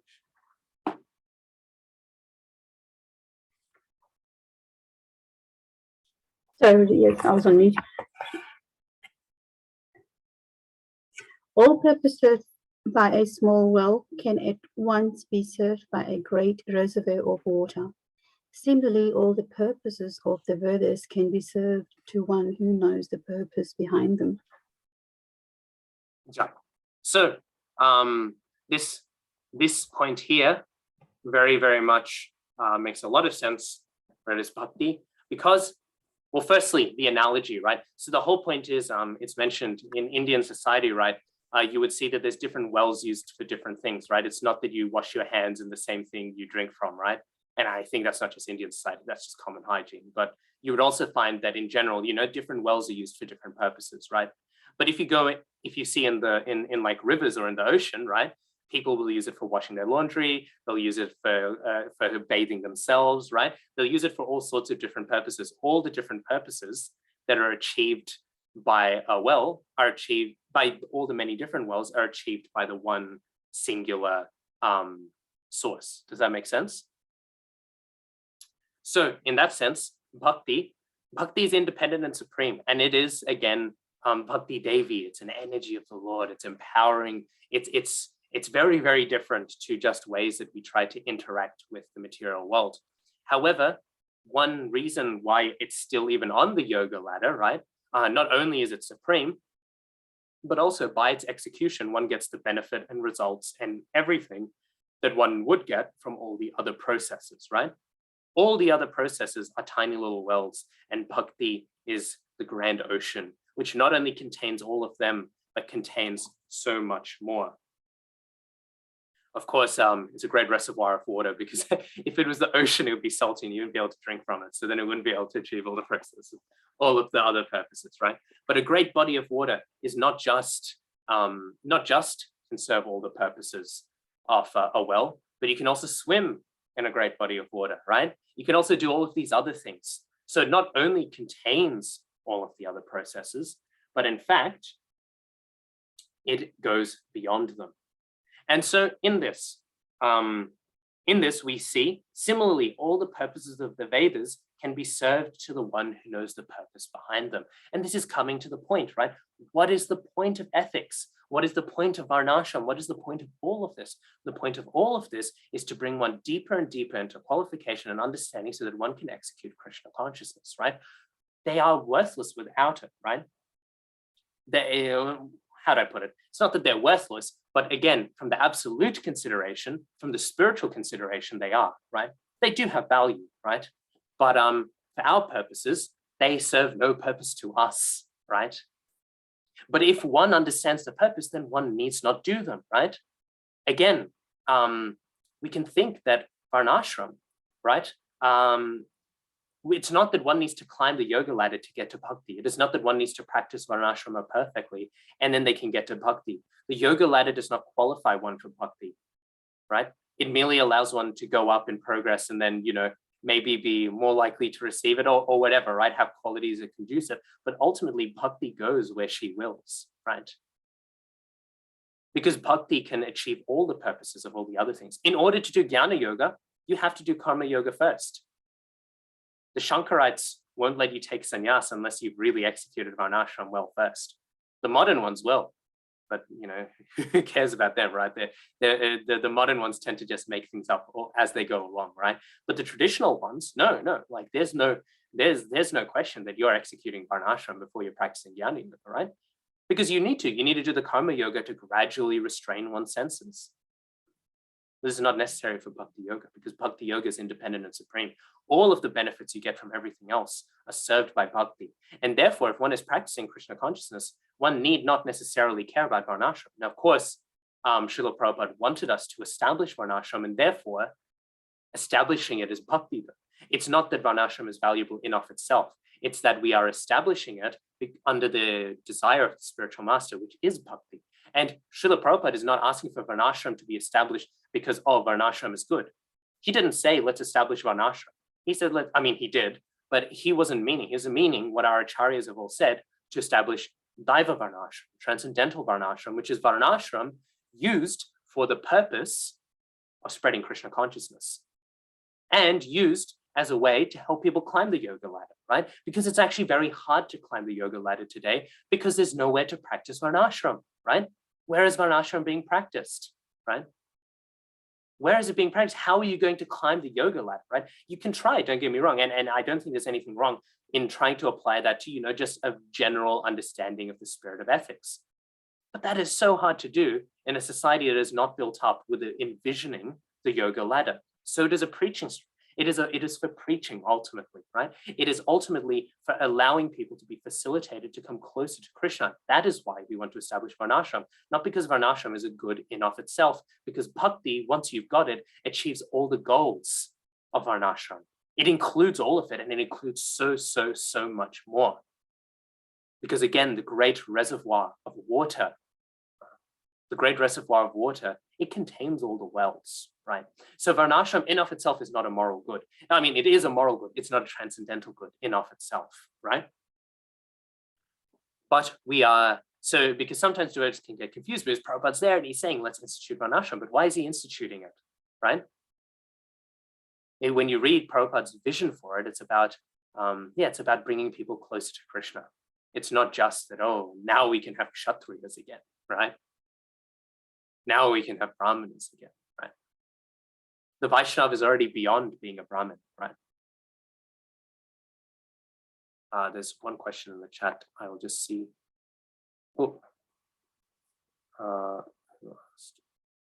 This is the. Yes. Amazing text from the purport. Do you want to read it out loud, Nandan Prabhu? Happily, Prabhu, thank you.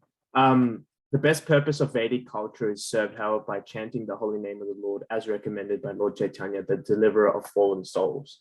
And then it continues, the best purpose of Vedanta philosophy is served by inoffensively chanting the holy name of the Lord. And continuing, the highest Vedantist is the great soul who takes pleasure in the chanting of the holy name of the Lord. Yes. In the Varnashram texts, it says that if one eats food without brushing their teeth, they are eating dog meat, right? That is what it says. It is like eating dog. But what happens when Sarvabhauma Bhattacharya, he hasn't brushed his teeth, and the devotees, they bring him prasadam. And here you have Sarvabhauma Bhattacharya, the renowned Brahmin, right? Oh, so paka, right? Following all the rules and everything. And what does he do? He hasn't brushed his teeth. He takes the prasadam and he instantly honors it, right? He instantly honors it. And what has happened? Do they chastise him? Oh, Prabhu, this isn't Vedic, No. He is glorified. Now he has understood the purpose of all of those rules and regulations. I remember I was actually fasting for Nrsimha Chaturdasi. I I was saying, I tried to do Nirjal fast, right? And so I was going for it. And they're saying a Kavacha Prabhu, he brought some Mahaprasad. And I was sort of trying to avoid, honoring it, right? I was trying to avoid honoring it. And I was like, oh yeah, Prabhu, thank you so much. I'll have it in a bit, right? And then he told me, he said, Prabhu, who cares about your brat? Eat the honor the Mahaprasad. And then I honored it happily, right? And I can say that I advanced much more spiritually by breaking my fast than I would have by honoring it. So yeah. This is the fun of Krishna consciousness, right? After all that heaviness, at the end of the day, I just don't understand sometimes. Like, this is maybe me going on a personal rant. I don't understand why people want to be so strict with the rules and like when it's so clear that the rules and regulations are there to facilitate Krishna consciousness. Chanting, honoring prasad, dancing, these things are so much more fun than following stringent, intense rules. I don't get why people are so attached to going back to them, but sometimes people are, and that's why we have this kicks in, right? And it's another interesting point, right? Varnashram doesn't really exist today, right? It doesn't really exist today. And we should reestablish it. His Holiness Bhakti Vikas Maharaj, he makes this wonderful point. Devotee, because Maharaj, he's one of the real leaders in establishing Varnashram, along with Bhakti Raghava Maharaj and a few others. I don't want to start listing because then I'll perform the sin of omission by not mentioning all the other great devotees who are doing so. But he was saying, some of his godbrothers were saying, Maharaj, like Varnashram isn't bhakti, right? And Maharaj, he said, no, it's not bhakti. But neither is working in an office, right? neither is sitting down in a cubicle typing away at your laptop, right? That's not bhakti either, right? But one is a far more comfortable position for the execution of bhakti. And that's why he's establishing Varnashram, right? That's why it's important, and that's why Srila Prabhupada wanted it. Varnashram only has value if we're using it for bhakti, right? A Brahmin for Brahmin's sake, a Kshatriya for Kshatriya's sake, is really inconsequential to us. All respects to them, but inconsequential, right? Oh, but a Brahmin for Krishna's sake, now that's a lot of value. A Shudra for Krishna's sake has infinite value, right? So it's not casteism or anything, because the value is all there in Krishna. It's not there in the person, right? And so a Krishna conscious Shudra is infinitely more valuable than a Brahmin that thinks about Krishna once or twice. Not that there are those many Brahmins that exist. There's a few, like in every, here and there. But as it says in Shastra, I'm pretty sure it does. It says to the effect, Bhaktivedanta Purna Maharaj, he says, a Brahmin who receives wages is a Shudra with a rope around his chest. Because actually, if one is receiving wages from someone else, they've lost their status as a Brahmin, right? Yeah, what to do, right? Varnashram can't, and that's not necessarily the fault of those individuals, necessarily, although many times it is, right? But it's the fact that we, again, don't live in a society that facilitates Varnashram, right? So why am I making this point, right? So for two reasons. One, again, the whole point of reestablishing Varnashram is just so that people can be connected to Krishna better, right? Not that Varnashram inherently connects people to Krishna, but it's in a system that's, it's on the yoga ladder to point our eyes up towards Krishna eventually, right? And secondly, if we're in a situation where it's pretty hard to execute Varnashram, it looks like we just can't do karma kanda, we just all have to do bhakti. What a shame, right? We all just have to cut and do bhakti instead. So, of course, I'm being a bit facetious. The point there is that even though all of these things are there, ultimately, it's not that we have to look and choose, right?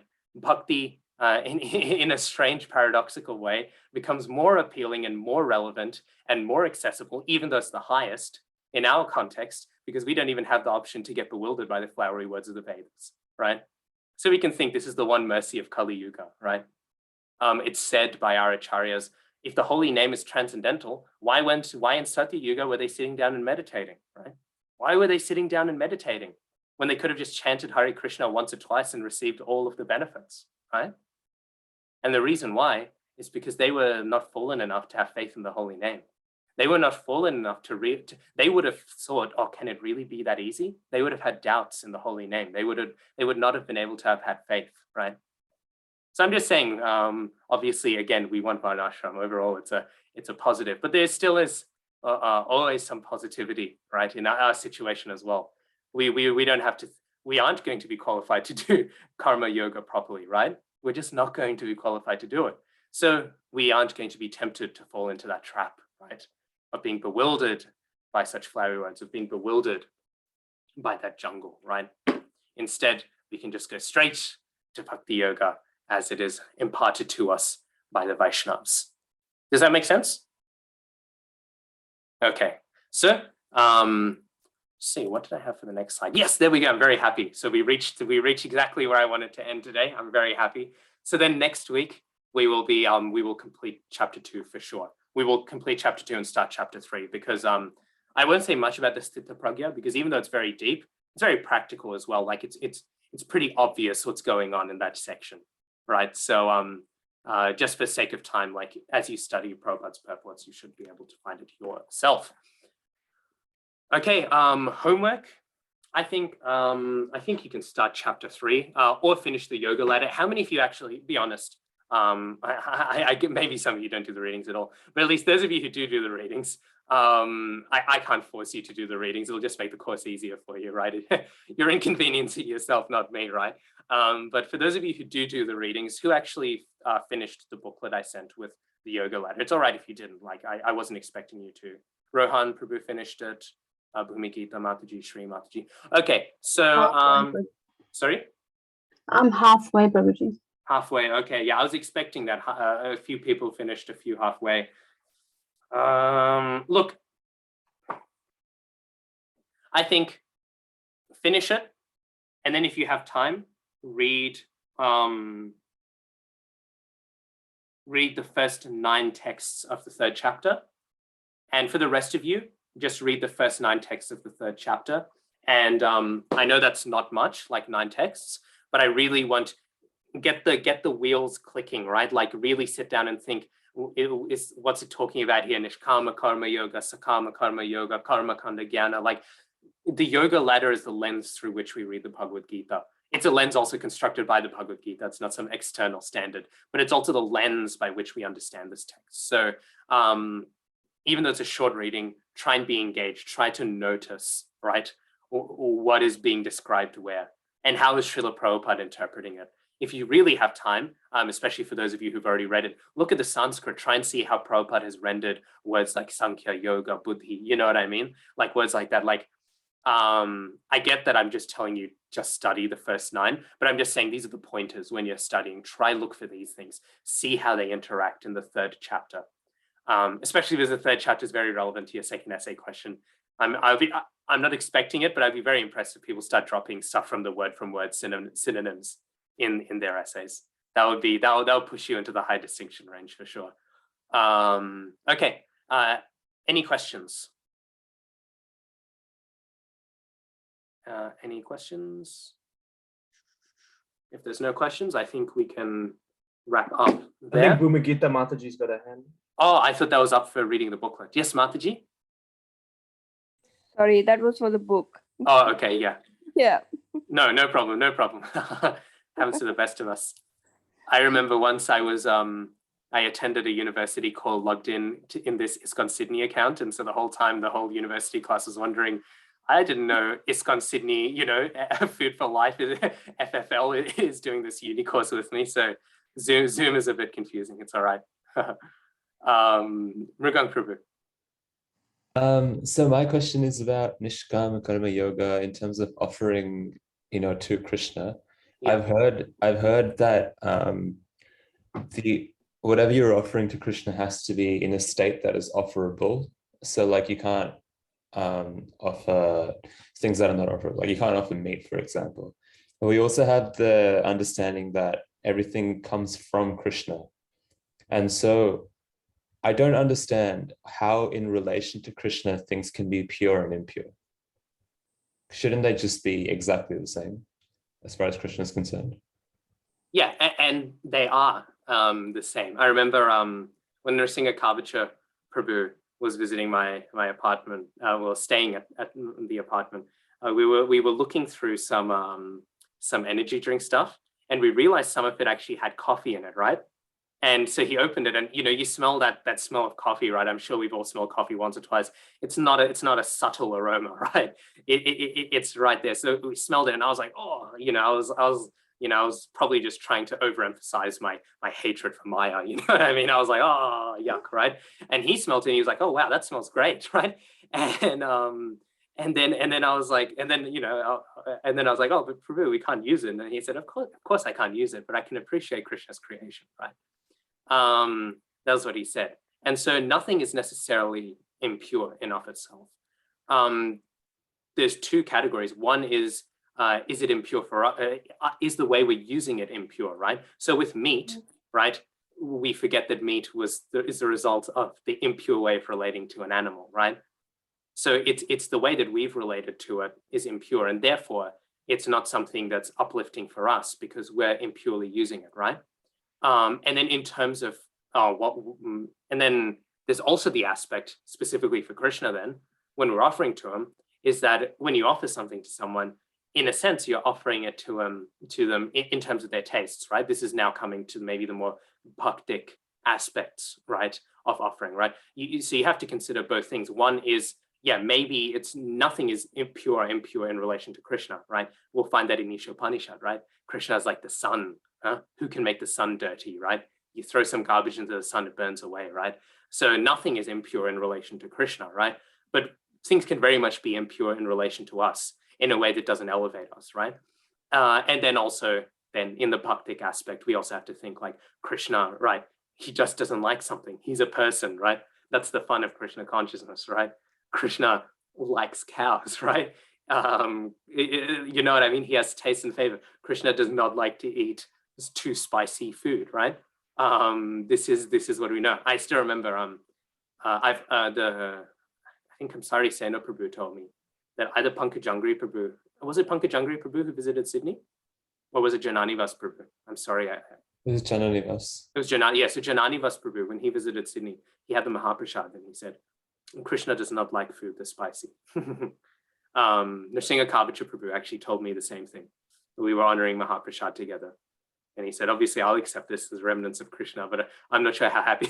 This is the mercy of Krishna that he accepts food that maybe he doesn't like so much, right? Too spicy, right? That's the joy of Krishna consciousness. We not only know that we should please God, we know what pleases God, right? And so if we are genuinely offering it, what sort of offering is an offering when we're, it's like buying a birth. It's like I don't know if any of you have been nasty enough to do this to your siblings, but you buy them a birthday gift that you want for yourself. You know what I mean? Like you buy them something that they'll like because you can use it later on, right? That's sort of what it's like if you're not using Krishna's taste as your primary consideration. Does that make sense? It does. But then what about things like shuchi and muchi, like in terms of touching the Lord's plate with hands that you ate with? Let's say you've already offered it, you still wouldn't touch the Lord's plate with it, or you wouldn't eat out of it, even though you're going to wash it. Like, yeah, but that's again, the consideration isn't that now because it's dirty, Krishna will be made impure. The idea is now your offering is made impure. You know what I mean? And then now you're not offering it appropriately, right? All of the shuchi muchi rules on the highest platform don't matter, right? Because on the highest platform it's just pure bhakti flowing. But all of these shuchi muchi rules are there so that we can cultivate a proper attitude of offering appropriately and validly to Krishna. We'll touch on this later with the Sthita Pragya. Srila Prabhupada, he wouldn't even offer apples. Like he would just take them and give them out to people, right? He wouldn't sit down and offer them on the altar and, go through the parampara and everything because he's on the highest platform. Everything he touches is automatically attached to Krishna, right? Then there's no question of like rules or regulations. Gaur Kishore Das Babaji once offered a raw eggplant and sprinkled it with Ganga water and then ate it raw. That's some highest platform stuff, right? And that's not at all following like the sort of systems that we would, right? On that highest platform, yeah, it's right. This isn't, none of this is, yeah, in that sense, because it's pure love. But the thing is, we're not doing pure love. And therefore it's regulated so that we can regulate a correct mood of like thinking, this is how Krishna wants it done, right? So then we start getting into that mindset of this is how I'm thinking about somebody else's needs, somebody else's, it is not that it is impure and it is impure and therefore bad for you as much as it is bad for Krishna, because it's bad. It's bad for Krishna in that he doesn't get to have that nice offering of devotion, right? But it's bad for you because you're now just thinking, I can't be bothered to clean my hand. I can't be bothered to actually get a clean thing offered, right? The main concern actually is yourself. And of course, then Krishna might be upset that he doesn't get all of the bhakti that putting that extra effort in normally produces, right? But the main consideration is always bhakti. And again, so the pure devotees, they're not really necessarily regulated in that. I mean, Bhakti-siddhanta Saraswati Thakur, this is maybe an example that some people find a little difficult, but Bhakti-siddhanta Saraswati Thakur, he bought cigars and gave them to British officials that were visiting him when he wanted them in order to get them to help fund, like, you know, to allow the Krishna consciousness movement to be spread, right? That's using something that's very muchi, right? How many of us, you know, I'm not, no one here should buy cigars, don't get me wrong, right? But he's on that highest platform, right? He can attach everything to Krishna, right? So yeah, and there we find muchi shuchi, you know, well, what is it, right? He's learned, again, he wouldn't offer that cigar on the altar, right? God forbid, right? But he can see how everything can be utilized in Krishna's service. And in that sense, there is no muchi shuchi. But to be on that platform, let's be Bhakti-siddhanta Saraswati Thakur Prabhupada first, right? Until then, we have all of these rules and regulations so that we don't do the danger, which is, you know, I want to buy cigars, so I just want to buy cigars, right? That's the reason why I mean, I don't want to buy cigars, but if I were to do that, it would be driven by that. Does that make sense? Yeah, thank you. That's a really good answer. Thank you. Try. Any other questions? Okay, well, oh, wait, something in the chat. Is this people leaving? Yeah, okay, yeah, it's just people dipping. Okay, well, nice to, also Sri Mataji, I really enjoyed your class yesterday. I listened to it while I was doing some chores. It was very nice, structured well and everything. I just needed to say that. It was very, very good. I enjoyed it. Okay, on that note, let's conclude. Srila Prabhupada ki jai. Vanchakalpatarubhyascha kripa sindhu Patitanam Pavanebhyo Vaishnavebhyo Anantakoti Vaishnava Vrinda ki jai. Thank you so much, Prabhuji. Thank you. Hare Krishna. Thank you, Hare Krishna.